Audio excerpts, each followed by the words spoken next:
video, you'll learn the difference between an element, a mixture, and a compound. Firstly, some definitions. An element is a substance that cannot be broken down into anything simpler.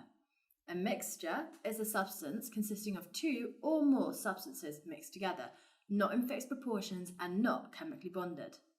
And a compound consists of two or more elements chemically combined. So consider the two elements iron and sulfur.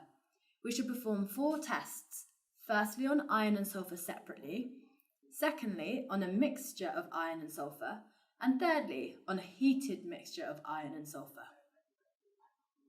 The 4 tests we are going to do are appearance, action of water, action of an acid, and finally, action of a magnet. So starting with performing the tests on iron and sulfur separately. Iron filings are dark grey crystals, whereas sulfur is a bright yellow powder. You will see that the iron sinks and the sulfur floats. With iron filings, you can see bubbling. The iron reacts with the acid to produce hydrogen gas, which can be tested for by holding an empty tube over the tube of iron filings and acid. After a short time, we remove the upper tube and immediately put a lighted splint to the open end of the tube. A pop is heard indicating hydrogen gas. With sulfur and hydrochloric acid, there is no visible reaction. If the iron is sprinkled onto a sheet of paper and a magnet is moved underneath the paper, you will see that iron filings follow the magnet as they are attracted to it. When the same is done with the sulfur, you will see that the sulfur is not attracted to the magnet. So from these 4 tests, it can be seen that iron and sulfur are 2 completely different elements and behave differently in the 4 tests. Iron is a metal element, sulfur is a non-metal element. So now let's look at performing those same 4 tests on a mixture of iron and sulfur. So some iron filings and sulfur powder are mixed together on a piece of paper, and we now have a mixture of iron and sulfur. If we add a bit more iron and mix, we still have a mixture of iron and sulfur. We could add a bit more sulfur and mix. It's still a mixture. As said earlier, the components of a mixture, in this case iron and sulfur, are not in fixed proportions. So let's now perform those same 4 tests on the mixture of iron and sulfur. In the mixture, we can clearly see the dark grey crystals of iron and the bright yellow powder of sulfur. We can see that the iron in the mixture still sinks and the sulfur floats. The components of the mixture have separated.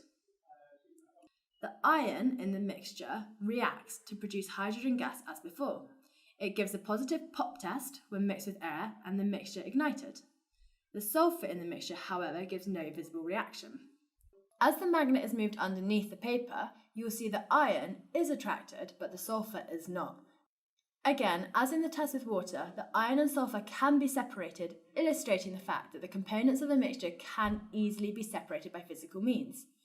From these 4 tests, it can be seen that the components of a mixture behave in the exact same way as they did when they were on their own. That is, they retain their separate identities. Finally, let us perform the same 4 tests on a heated mixture of iron and sulfur. For this, we need to carefully select our amounts of iron and sulfur. If the mixture of iron and sulfur is heated briefly and then removed from the flame, a red glow spreads throughout the mixture which turns black.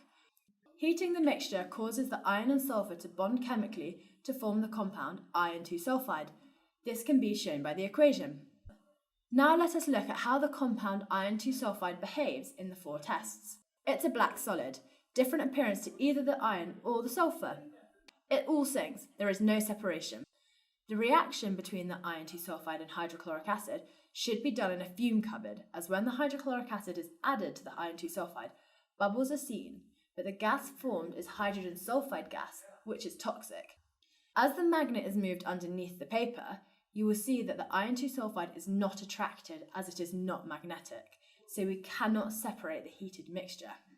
However, as often happens in class, if the wrong amount of iron or sulfur is used so that there is excess iron, then the iron 2 sulfide will be attracted to the magnet because of this too much iron.